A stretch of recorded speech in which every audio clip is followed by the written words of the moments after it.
नमस्कार दोस्तों। आज है 12 मार्च 2026 और दिन है वीरवार। तो आज मैं शिव पुराण का आपको नहीं बता रहा हूँ क्योंकि इसके लिए मैंने चेंज कर दिया है। वो मैं आपको इस वीडियो के एंड में बताऊंगा, ठीक है। फिलहाल मैं आपको बताने जा रहा हूँ क्वेश्चन और उनके आंसर भी बताऊंगा और ये किसी व्लॉग में पूछे जा सकते हैं। किसी भी आप ले लीजिए 20 सेकेंड्स का जो क्विज हुआ करेगा। कोशिश करूंगा कि मार्च का जो आखिरी शनिवार है वो 20 सेकेंड का रहेगा क्विज। उसके बाद जो है क्विज चेंज कर दिया, मैंने आपको बताया था। तो फिलहाल मैं आपको क्वेश्चन बता देता हूँ, उनके आंसर बता देता हूँ, आप ध्यान दे के सुनिए, है ना। नॉलेज की चीज़ है, एक तरह से ये कह सकते हैं आपके, मैं जीके बता रहा हूँ आपको, जनरल नॉलेज है ना। तो मेरा पहला क्वेश्चन है, भगवान विष्णु की पत्नी का क्या नाम था? तो इसका आंसर है माता लक्ष्मी, जो कि समुद्र मंथन से उत्पन्न हुई थी, है ना। दूसरा क्वेश्चन है, ब्रह्मा जी की पत्नी का नाम क्या था? इसमें ज्यादातर पत्नियां ही हैं सभी क्वेश्चन में। और खास चीज कि ये जो सारे क्वेश्चन हैं ये मैंने शिव पुराण से लिए गए हैं, इसलिए मैं ये नहीं बोल रहा हूँ कि शिव पुराण के अनुसार।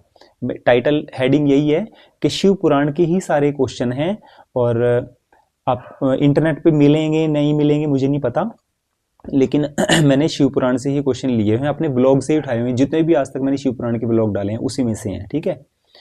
तो दूसरा क्वेश्चन है, ब्रह्मा जी की पत्नी का नाम क्या था? तो इसका आंसर है माता सरस्वती, है ना, यानी विद्या की देवी। तीसरा क्वेश्चन है, कुमार कार्तिकेय की पत्नी का क्या नाम था? तो इसका आंसर है देवसेना, है ना। वल्ली भी बोल सकते हैं वैसे, लेकिन आप वल्ली भी लिखेंगे तो भी ठीक रहेगा और देवसेना बोलेंगे तो ठीक है ही। कुमार कार्तिकेय आपको पता होगा भगवान शिव के बड़े वाले पुत्र, है ना, और गणेश जी छोटे थे।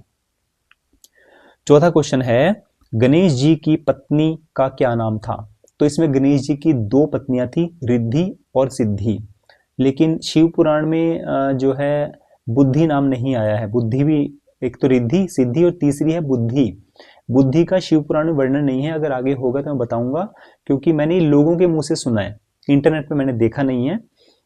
जहां मैंने रूम छोड़ा है ना, संजय अंकल उन्होंने मुझे बताया था कि भाई गणेश जी की पत्नी का नाम बुद्धि है, रिद्धि सिद्धि नहीं है ना। लेकिन मैंने शिव पुराण से जो लिया है वो है रिद्धि और सिद्धि। तो आप बुद्धि नहीं बोलेंगे, रिद्धि और सिद्धि ही बोलेंगे। पांचवा क्वेश्चन है, चंद्रमा देवता की पत्नी का क्या नाम था? तो इसका आंसर रहेगा रोहिणी। चंद्रमा देवता की पत्नी का नाम रोहिणी था। लेकिन वैसे अगर टोटल पत्नियां देखी जाएं तो चंद्रमा देवता की 27 पत्नियां थी। और ये सारी पत्नियां जो थी वो राजा दक्ष यानी दक्ष प्रजापति की पुत्रियां थी। दक्ष प्रजापति की टोटल 60 कन्याएं थी, मतलब 60 पुत्रियां थी उनकी। उसमें से उन्होंने 27 कन्याएं चंद्रमा देवता को दे दी थी, है ना। और उन 27 पुत्रियों में से यानी कन्याओं में से मेन जो थी वो रोहिणी थी। चंद्रमा देवता सबसे ज्यादा रोहिणी से प्यार करते थे और बाकी की 26 पुत्रियां यानी पत्नियां वो चंद्रमा को मतलब शिकायत करती थी कि भाई आप रोहिणी से ही प्यार करते हैं और मुझसे तो प्यार करते नहीं, है ना। तो इसी बात पे दक्ष प्रजापति ने चंद्रमा देवता को श्राप भी दिया था कि उनकी रोशनी घट जाए। तो आपने देखा होगा चांद पे दाग होगा, है ना। तो छठा क्वेश्चन है, सूर्य देवता की पत्नी का क्या नाम था? तो इसका आंसर रहेगा संध्या। अब सूर्य देवता की भी दो पत्नियां थी, एक थी लेकिन अब दूसरी कैसे बनी वो मैं बता रहा हूं। जब संध्या से सूर्य देवता का विवाह हुआ था तो सूर्य देव का जो तेज था यानी उनकी गर्मी जो है उस संध्या से झेली नहीं गई। संध्या उस गर्मी को झेल ही नहीं पाई, तो इसलिए वो सूर्य देवता को छोड़कर चली गई थी। सूर्य देवता को छोड़ने से पहले संध्या ने अपनी छाया जो है, परछाई जो है, वो सूर्य देवता के लिए दे दी थी। तो इस वजह से सूर्य देवता की दूसरी पत्नी जो थी वो छाया थी, है ना। तो 6 क्वेश्चन यहां पूरे हो गए।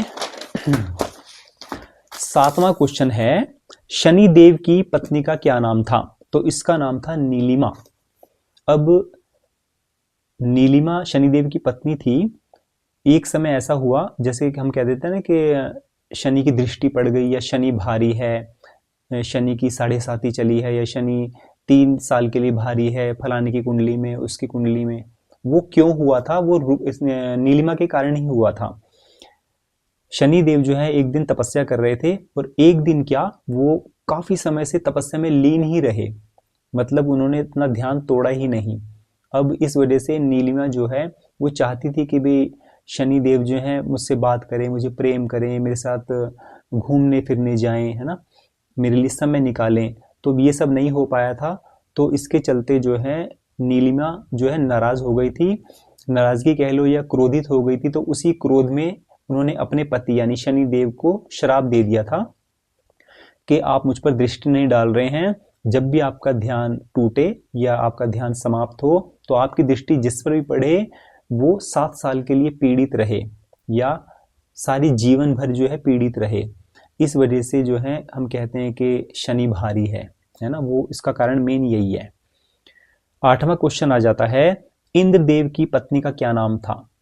अब इंद्रदेव की पत्नी का नाम वैसे तो लोग इंद्राणी बोल देते हैं, इंद्र से इंद्राणी, है ना, लेकिन शिव पुराण में इंद्राणी नहीं है कहीं भी, और नाम है शची। 9वां क्वेश्चन आ जाता है, भगवान श्री कृष्ण की पत्नी का क्या नाम था। अब भगवान श्री कृष्ण की पत्नी क्या पत्नियां थी। पहले तो उनकी मेन पत्नी जो थी उसका नाम था रुक्मणी, और उसके अलावा 16,000 पत्नियां थी। 16,000 में से 8 प्रमुख थी, 8 में से भी एक प्रमुख थी जो मैंने अभी नाम बताया, रुक्मणी। तो जब भी क्वेश्चन किया जाएगा तो आपने रुक्मणी ही नाम लेना है। इसके अलावा जो 7 मुख्य पत्नियां थी वो थी सत्यभामा, जाम्बवती, कालिंदी, भद्रा, लक्ष्मणा, नागंजीती, और एक और होगी नाम, मेरे को नाम 7वां याद नहीं है। तो इसके अलावा जो 16,000 पत्नियां थी वो कैसे हुई, दैत्यों ने जो था वो कुंवारी कन्याओं को बंदी बना बना के कार्यगृह में डालते रहे, है ना। अब वो कार्यगृह भर गया था, 16,000 कन्याएं इकट्ठी हो गई थी। तब भगवान श्री कृष्ण धरती पर अवतरित हुए थे और उन दैत्यों का वध किया था, है ना। दैत्यों का वध करने के बाद वो 16,000 कन्याएं आजाद हो गई, स्वतंत्र हो गई, और भगवान श्री कृष्ण ने उनसे विवाह कर लिया था ताकि वो सेफ हो जाएं, है ना, सुरक्षित हो जाएं। तो इसलिए कह देते हैं कि भाई भगवान श्री कृष्ण की 16,000 पत्नियां थी। हाँ, तो 10वां क्वेश्चन आ जाता है, बलराम यानी उनको दाऊ भी बोलते हैं और भगवान श्री कृष्ण के बड़े भाई भी कहते हैं। महाभारत में तो उनके बड़े भाई थे और असल में भी थे। तो बलराम जी की पत्नी का नाम क्या था, तो यहां इसका आंसर है रेवती। 11वां क्वेश्चन है, दुर्योधन की पत्नी का क्या नाम था। अब महाभारत जो सीरियल है पुराने वाला, वो मेन महाभारत सीरियल है, वही देखने का मन करता है ना। मैंने उसके सभी अध्याय देखे और बड़ी बारीकी से देखे हैं, सुने हैं, समझे हैं। जहां तक वो मैंने देखा है कि उस महाभारत सीरियल में दुर्योधन की पत्नी का तो नाम कहीं आया ही नहीं। ये भी नहीं आया कि दुर्योधन की शादी भी हुई थी या नहीं, है ना। उस महाभारत सीरियल के अनुसार तो दुर्योधन कुंवारा ही रह गया था और कुंवारा ही मर गया था। लेकिन शिव पुराण में लिखा हुआ है कि दुर्योधन की पत्नी का नाम था भानुमति। तो भानुमति, अब दुर्योधन और भानुमति के पुत्र भी था, और खास बात यह कि उस पुत्र ने यानी लक्ष्मण उनके पुत्र का नाम था दुर्योधन के। तो लक्ष्मण ने महाभारत के युद्ध में भी भाग लिया था, जबकि ये महाभारत के सीरियल में कहीं नहीं दिखाया गया, लेकिन शिव पुराण में वर्णित है। और यही लक्ष्मण जो है अभिमन्यु के हाथों मारा गया था। अभिमन्यु वही जो अर्जुन और सुभद्रा के पुत्र थे। अभिमन्यु ने लक्ष्मण का महाभारत के युद्ध में वध किया था, है ना। ये महाभारत की सीरियल में वर्णन कहीं भी नहीं है, तो मैंने आपको बता दिया। 12वां क्वेश्चन आ जाता है, अभिमन्यु की पत्नी का क्या नाम था। तो इसका आंसर रहेगा उत्तरा। अब उत्तरा के गर्भ में यानी अभिमन्यु का पुत्र कौन था, राजा परीक्षित। राजा परीक्षित कौन, जिसको तक्षक सांप ने काट लिया था श्राप के चलते। एक ऋषि ने उनको श्राप दे दिया था क्योंकि उन्होंने जो हरकत की थी। वो ब्लॉग जो है मैंने आपको अलग से डाला हुआ है कि राजा परीक्षित को श्राप कैसे दिया गया और किसने दिया, क्यों दिया, तो वो ब्लॉग आप देख सकते हैं जाके। हाँ, अब आ गया अभिमन्यु की पत्नी हो गई। 13वां क्वेश्चन रहेगा, 15 क्वेश्चन है टोटल। 13वां क्वेश्चन रहेगा, राजा परीक्षित की पत्नी का क्या नाम था। तो इसका आंसर रहेगा मंद्रावती। 14वां क्वेश्चन है महर्षि वेदव्यास की पत्नी का क्या नाम था। तो इसका आंसर है वटिका। महर्षि वेदव्यास एक ही हैं जिन्होंने महाभारत लिखी थी, है ना। 15वां और आखिरी क्वेश्चन रहेगा, ऋषि वशिष्ठ जी की पत्नी का क्या नाम था। तो इसका आंसर है अरुंधति। वशिष्ठ जी भी आपको मैंने कई बार बतलाया है, जो रामायण में दशरथ जी के कुल गुरु हुआ करते थे। तो दोस्तों मैंने आपको ये 15 क्वेश्चन बताए और ये 15 के 15 क्वेश्चन शिव पुराण से ही लिए गए हैं। जितने भी मैंने ब्लॉग बताए हैं ना, उन्हीं में से मैंने ये क्वेश्चन निकाले हैं, है ना, और वो मैंने आपको बता दिए। और ये क्वेश्चन मैं कभी भी आपसे कर सकता हूँ। फिलहाल मैंने आपको बीते कल में यानी पिछले कल में एक ब्लॉग में इंफॉर्मेशन दी थी क्विज के बारे में कि मुझे मेरे क्विज पे मैंने शर्त रख दी थी, मेरे क्विज में मुझे कम से कम 50 व्यूज़ चाहिए। अगर उस वीडियो पर 50 व्यूज़ नहीं आते हैं तो 1500 रुपये हफ्ता जो मैं आपको क्विज देता हूँ, प्राइज मनी देता हूँ, उसमें से 100 रुपीज़ में कम करता चला जाऊँगा। मुझे मेरे हर वीडियो पे 50 व्यूज़ चाहिए। अब ये कंडीशन हो गई है। आज की भी यही कंडीशन है। 1400 रुपये तो मैंने कर दिए, 100 रुपये घट चुके हैं ना। शनिवार को जो क्विज होगा वो 1400 का होगा। और अभी जो ये वाला वीडियो आप देख रहे हैं, अगर इस पे भी 50 व्यूज कम से कम नहीं आते हैं तो उस 1400 रुपये में से भी 100 रुपये कम हो जाएंगे। तो शनिवार का क्विज कितने का रह गया? 1300 रुपये का। इसी तरह करते करते करते ये 1500 रुपये हफ्ता जो है बिल्कुल खत्म हो जाएगा, यानी क्विज नहीं होगा। आप ये कह समझ सकते हैं। क्योंकि 1500 इंटू 4 6000 रुपीज जो है वो मंथली मैं आपको दे रहा हूं।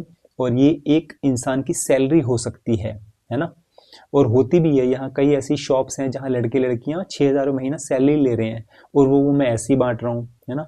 अगर मुझे ये 6000 बांटने ही है तो मैं उस ज़रूरतमंद को दूंगा जो मेरी आंखों के सामने है, जिसे ज़रूरत है और मुझे फील होगा कि हाँ इसको पैसों की ज़रूरत है, तो मैं अपनी पॉकेट मनी से थोड़ा बहुत उसको दे दूंगा, या गौशाला में दे दूंगा, या मेरा जो बड़ा भाई है मैं उसकी हेल्प कर सकता हूँ, क्योंकि घर भेजूंगा तो मुझे और पुण्य मिलेगा, है ना।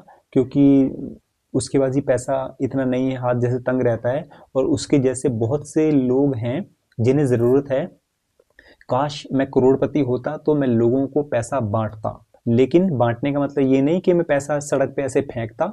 मैं लोगों को पैसा देता, घर घर जाता, सिचुएशन देखता, उनको आजमाता, कुछ दिन या कुछ महीने उनको जांचता, फिर उनकी हेल्प करता। ऐसे नहीं कि आंख मीच के किसी की भी हेल्प कर दी।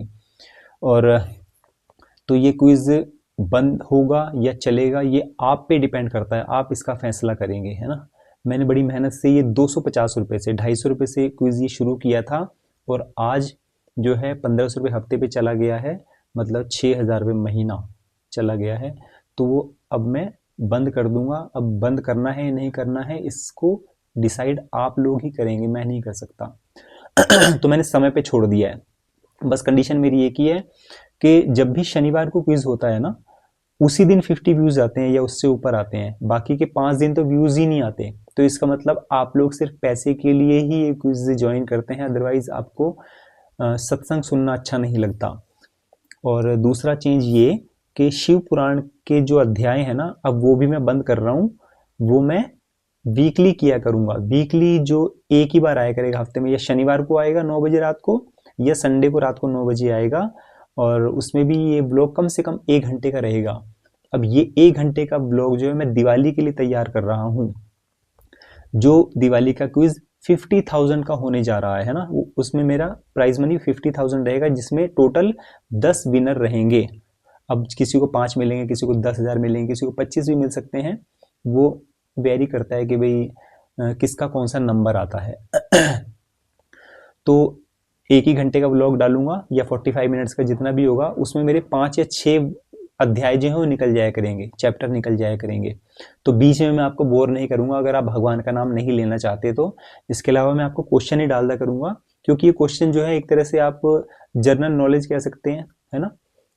सामाजिक ज्ञान जो है वो होना चाहिए, और ये नॉलेज होनी चाहिए कि भाई क्वेश्चन आंसर जो है बच्चे भी याद कर लें, ताकि आपसे कोई पूछे तो आप उसको ठीक ठीक बता सकें कि इसका आंसर क्या है।